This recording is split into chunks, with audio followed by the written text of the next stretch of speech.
How to use Google Admin Console, a guide to Google Admin. Note: to use the Google Admin Console, you need an administrator account for your Google Workspace domain. If you don't have one, you'll need to contact your organization's administrator. First of all, open your web browser and head to admin.google.com.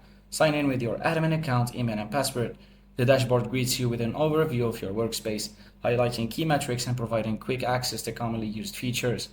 Click on Add New Users to create new accounts for your team members. You can specify roles and permissions for each user. Managing users: from the Users section, you can edit user details, reset passwords, or even suspend accounts if needed. You can also organize users into groups for easier email distribution or permission management.